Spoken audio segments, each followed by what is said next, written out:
आगे बढ़ेंगे, बात जम्मू कश्मीर के हालात की करेंगे। वादी कश्मीर से रुकावटें हटनी शुरू हो गई हैं। हालात धीरे धीरे मामूल पर आ रहे हैं। मवासलाती राब्ते भी जुज़वी तौर पर बहाल हो रहे हैं। इस दौरान खबर है कि पीर को सरकारी दफातर और स्कूल भी खुल जाएंगे। जम्मू कश्मीर के हुज्जाज इकराम की वापसी का आज से सिलसिला शुरू हो रहा है। इस ताल्लुक से हज हाउस श्रीनगर में गाड़ियों के पास जारी किए गए हैं। जम्मू कश्मीर में हुज्जाज के रिश्तेदारों के लिए भी पास जारी किए गए हैं। और चलिए, जम्मू कश्मीर और खासतौर से कश्मीर के हालात जानने के लिए और अपडेट लेने के लिए सीधे श्रीनगर का रुख करेंगे, जहां से हमारे साथ जम्मू कश्मीर के एडिटर मनोज कौल हमारे साथ फोन लाइन पर जुड़े हुए हैं। मनोज, कश्मीर के लिए आज एक और नई सुबह है, क्या कुछ अपडेट है, हालात कैसे हैं? देखिए अबू हुरैरा, जैसा कि हमने कल भी बताया कि श्रीनगर शहर की अगर बात करेंगे तो श्रीनगर शहर के कई इलाकों में कल जो है रुकावटें हटा दी गई थी और उसके बाद अब लोगों का मूवमेंट भी देखा गया था, खासतौर पर सिविल लाइन्स एरिया में। हालांकि जो पुराना शहर है, पुराने शहर में दफा 144 नाफिज था, वहाँ भी लोगों की मूवमेंट देखी गई, लेकिन ज्यादा उस तरह की मूवमेंट नहीं थी जितनी सिविल लाइन्स और बाकी का जो शहर है वहाँ देखी गई थी। तो आज भी शहर के मुख्तलिफ इलाकों में जो है बंदिशें कम कर दी गई हैं। कल की तरह ही आज भी लोगों का मूवमेंट सुबह देखने को मिला है और साथ ही कुछ ऐसे और भी टाउनशिप्स हैं जहां बंदिशें अब कम कर दी गई हैं और लोगों को आने जाने की इजाजत है। हालांकि साउथ कश्मीर के कुछ इलाकों में अब भी कशीदगी पाई जा रही है, जहां अमन कानून की सूरत हाल को बनाए रखने के लिए सिक्योरिटी को तैनात किया गया है।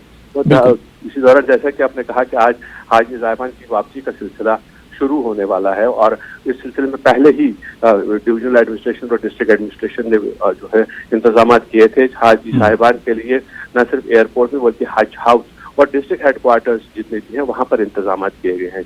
हाजी साहिबान की गाड़ियों के लिए पासेस इशू किए गए हैं। उनके रिश्तेदार चूंकि एयरपोर्ट लेने जाते हैं और वहां से वो अपने अपने घरों की तरफ रवाना हो जाते हैं, इसलिए उनके लिए भी पासेस पहले से ही इजरा किए गए हैं, जारी किए गए हैं। और ये उम्मीद है कि जैसे ही आप आज हाजी साहिबान श्रीनगर के एयरपोर्ट पे पहुंच जाएंगे, वहां से वो अपने घर चले जाएंगे और कुछ जो कश्मीर वादी से जिनका ताल्लुक नहीं है या जो श्रीनगर के नहीं है, वो हज हाउस भी कुछ हाजी साहिबान जाएंगे जहां उनके रिश्तेदार वेट कर रहे हैं और उनको अपने घरों तक पहुंचाया जाएगा।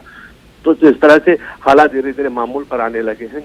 जो सरकारी दफातर है, सरकारी दफातर में कल से ही काम काज शुरू हो गया था, क्योंकि पहले ही डिस्ट्रिक्ट एडमिनिस्ट्रेशन ने ये अहकाम जारी किए थे अपने मुलाजमीन को कि वो दफातर में हाजिर हो जाएं। सिविल सेक्रेटेरिएट का काम भी शुरू हो चुका है, हालांकि कल सिविल सेक्रेटेरिएट बंद था सैटरडे होने की वजह से। और जहाँ तक तालीमी इदारों की बात है तो स्कूल कल से खुलना शुरू हो जाएंगे। पहले ही सरकार ने ऐलान किया है कि सरकारी जो स्कूल हैं उन्हें वो खोल दिए जाएंगे और साथ ही ये देखा जाएगा कि जिस जिस एरिया में हालात पुरअमन रहते हैं, जिस जिस एरिया में हालात मामूल पर आने लगे हैं, क्योंकि आज भी इस सिचुएशन को जो है मॉनिटर किया जा रहा है, उन इलाकों में स्कूल खोले जाएंगे, चाहे वो प्राइवेट स्कूल हो चाहे वो सरकारी स्कूल हो।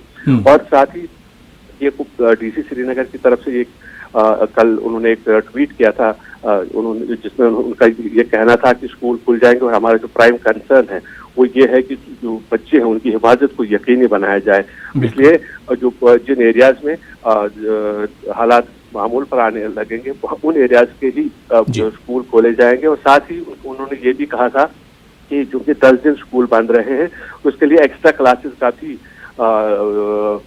अरेंजमेंट किया जाएगा, ताकि 10 दिन जो पढ़ाई खराब होगी है बच्चों की उसको कैसे पूरा किया जाए, उसके लिए भी एक्स्ट्रा क्लासेस लगाई। तो अब ये देखना होगा कि कल हालात किस तरह से रहते हैं और उम्मीद यही है कि जिस तरह से हालात धीरे धीरे मामूल पर आने लगे हैं, कल हालात में और बेहतरी होगी और श्रीनगर में जो है श्रीनगर और वादी के जो दीगर कुछ हिस्से हैं जहाँ हालात ठीक है, वहाँ न सिर्फ लोगों की आवाजाही शुरू होगी बल्कि सरकारी स्कूलों और सरकारी दफातर का काम जो है धीरे धीरे मामूल पर आ जाए। बिल्कुल मनोज को बहुत बहुत शुक्रिया तफसीली जानकारी देने के लिए और हमसे बातचीत करने के लिए। तो जम्मू कश्मीर में और खासतौर से कश्मीर में